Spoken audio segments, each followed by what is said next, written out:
Now, preview time.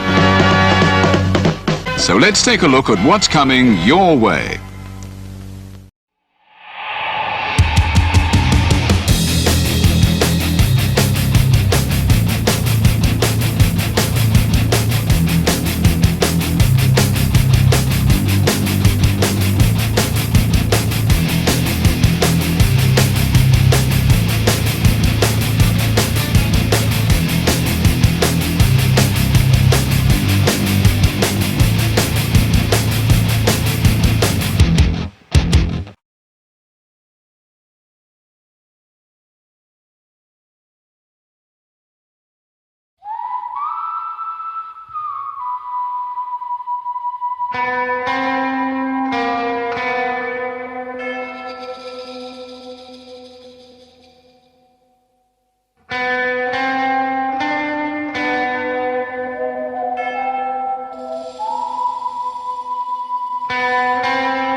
What's going on, everybody? Welcome to another brand new installment of Renegades Reviews, exclusively here as always on the Casa D18 Studios channel. I, of course, am your host, the Renegade JJ Williams, and it's new release Saturday. Today we're going to take a look at the comedy horror Renfield, starring Nicholas Hoult, Awkafina, Nicolas Cage, Ben Schwartz, and Adrian Martinez. What's going on, everybody? Thank you for joining me here once again for another brand new installment of Renegades Reviews. As I said in the introduction, it's new release Saturday, and today we're going to take a look at the comedy horror Renfield. Now, this is essentially a 90 years later sequel to the 1931 Bela Lugosi film Dracula. And our movie opens in the early 20th century as Transylvanian vampire Count Dracula meets with English lawyer Robert Montague Renfield, as Renfield hopes to broker a deal for some land. After proving to be a useful assistant, Renfield ends up becoming Dracula's familiar, allowing him to be immortal and to gain super strength and speed whenever he consumes bugs. 90 years later, Renfield has grown weary and exhausted of bringing victims to Dracula, as well as suffering his master's abuse. After Dracula and Renfield have a close call with some vampire hunters who almost succeed in killing the Count, the duo relocate to New Orleans, Louisiana, in order to recuperate. In New Orleans, Renfield discovers a 12-step self-help group for people in codependent relationships.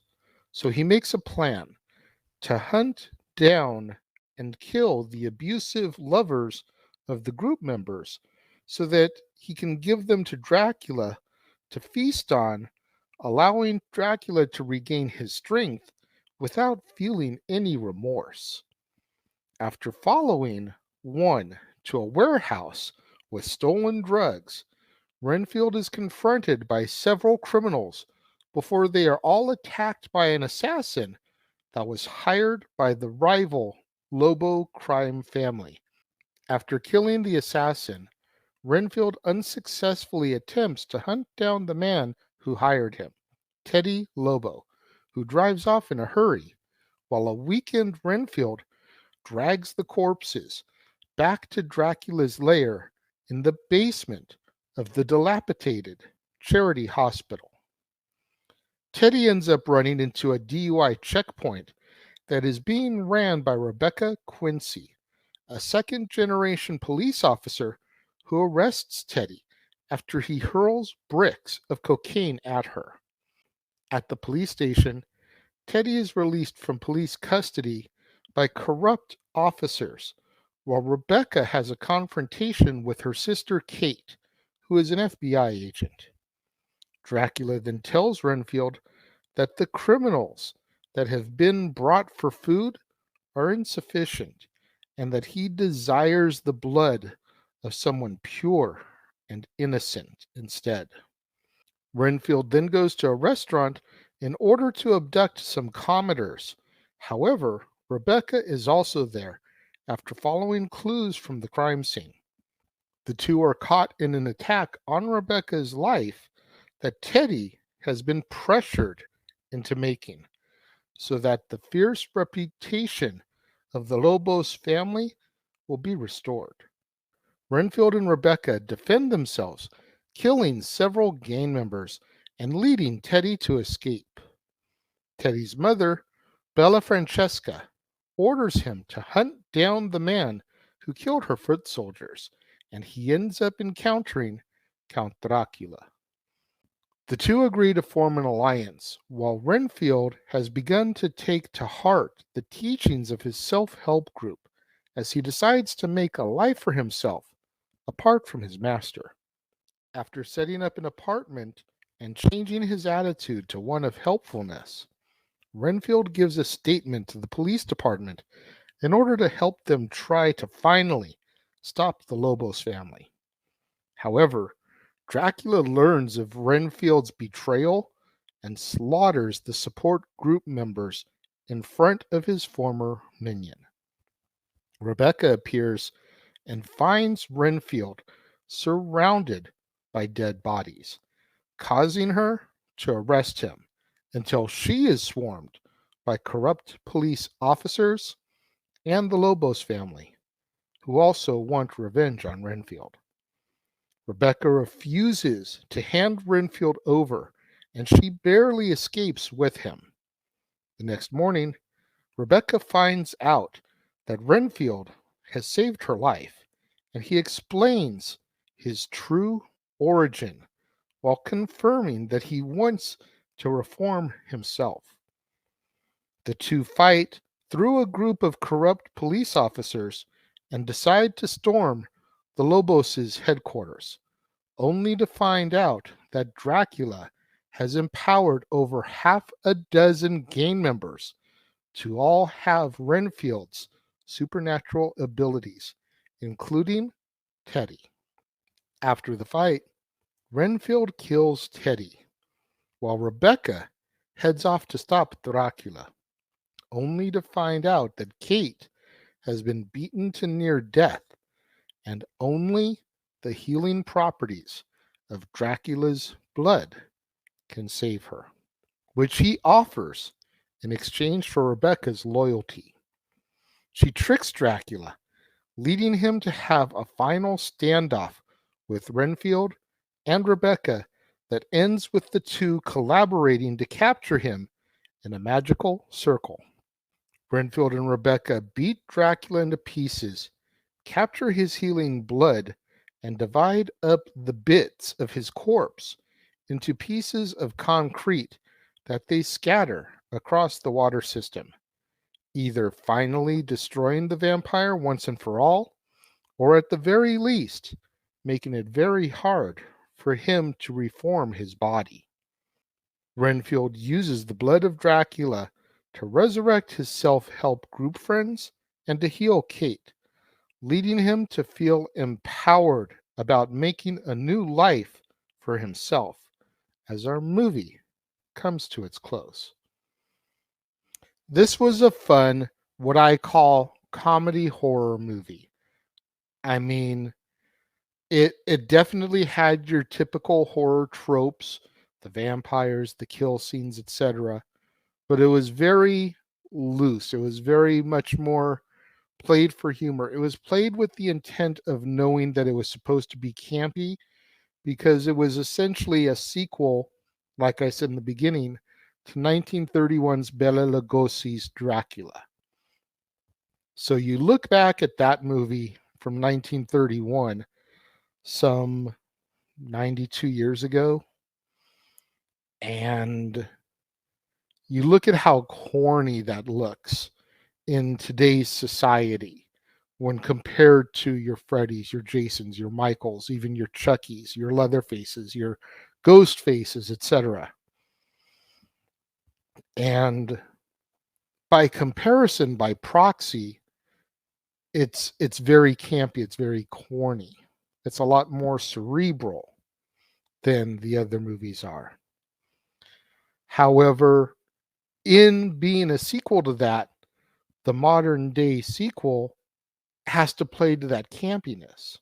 And I love the fact that Universal went back and either reshot or superimposed Nicolas Cage and Nicholas Hoult, respectively, onto Bela Lugosi's Dracula and Dwight Frye's Renfield in order to make it seem like the actors in this movie were the actors in that movie. I thought that was a nice little touch, a nice little homage to the originals. I didn't really know what to think about this movie going in based off of the trailers I had seen.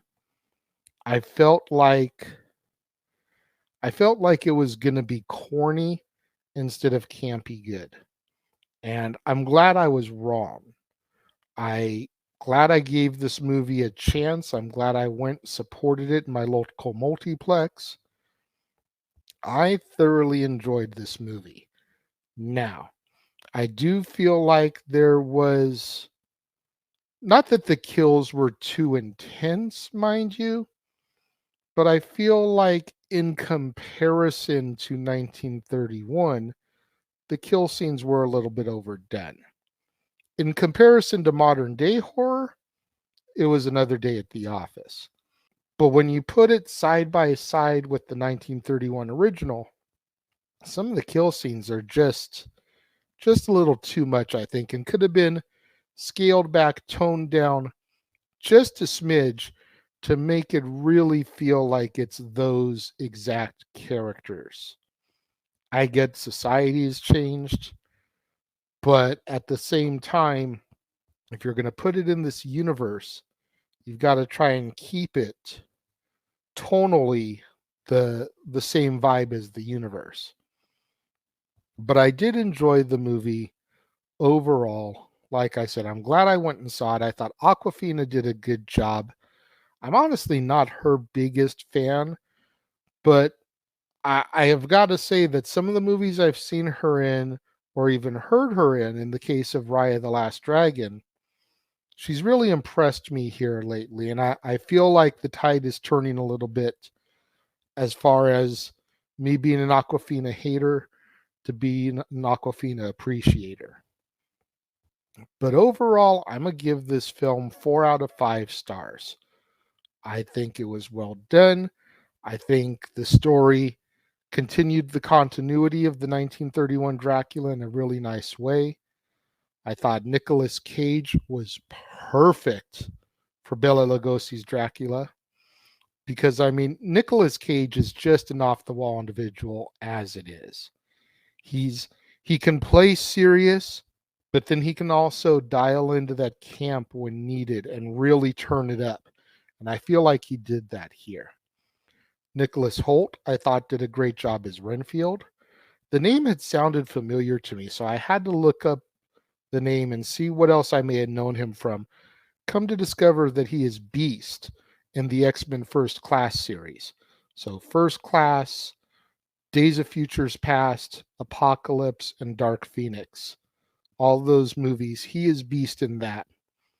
I've seen 3 of the 4. I've never seen Dark Phoenix, the First Class series. I saw X-Men 3: The Last Stand, which dealt with the Phoenix Saga of the original cast, but I haven't seen the Dark Phoenix Saga with the newer class. But I thought Nicholas Hoult did a great job as Renfield, very sympathetic. I loved the humanization that he brought to Renfield. Very much, I feel like he studied Dwight Fry. And I think that was a great way to go for Nicholas Hoult, trying to be as similar as possible without trying to be a caricature of Dwight Fry's Renfield. Very well done, though. 4 out of 5 stars. What do you guys think? Those of you that have seen Renfield, let me know. If you're watching the premiere, leave your thoughts and comments over here. If you're watching on demand later in the day, leave your thoughts and comments down here. Let's have that conversation, that discussion, that debate, that interaction that I'm always asking you guys for in the comments below. And make sure you guys tune in later on this evening, right here to the Casa D18 Studios channel, the Jeff Meacham Network, and across the Jeff Meacham Network multiverse of media as we open the doors once again for Open Mic Night. Myself, the Simple Man Noah Foster, the Heeb Man James Hebert, and whoever of our regulars wants to walk in the doors and step up to the microphone to engage us in the Saturday night shenanigans that are Open Mic Night as we discuss professional wrestling for the week. And then tomorrow, right back here on the Casa D18 Studios channel, it'll be time once again to step into the war zone. That's right, it'll be time for another edition of the Weekly Acquisition Report, the show where I, the Renegade, show you, the viewers, the latest additions to my ever-growing movie library. You don't want to miss out on any of that content right here on the Casa D18 Studios channel, on the Jeff Meacham Network, across the Jeff Meacham Network multiverse of media. We've got Open Mic Night tonight, the War Zone tomorrow, and then we kick off a brand new month, a brand new theme, John Wayne Westerns coming up right here on the Casa D18 Studios channel. You don't want to miss out on any of that. So make sure you smash that like button. Make sure you're subscribed. Make sure that notification bell is turned on so you don't miss out anytime a video drops right here on the Casa D18 Studios channel or anytime we go live, as is the case with Open Mic Night, pay-per-view PLE coverage, Statboy Sports Bar, etc. Share these videos with your family, friends, loved ones, coworkers, movie fanatics, cinephiles in your life, fans of Nicolas Cage, fans of Nicholas Hoult, fans of Awkafina, fans of Bram Stoker's Dracula, fans of Universal monster films. Anybody you can think of that would enjoy this content in this video, share it with them. It's the only way we're going to keep my visibility up in YouTube's algorithm now that we are in fact a monetized platform. Thank you once again to everyone out there who joined me, tuned in today, and that helped to make me a monetized platform. It means so much more to me than you guys will ever know. And I will see you guys next time.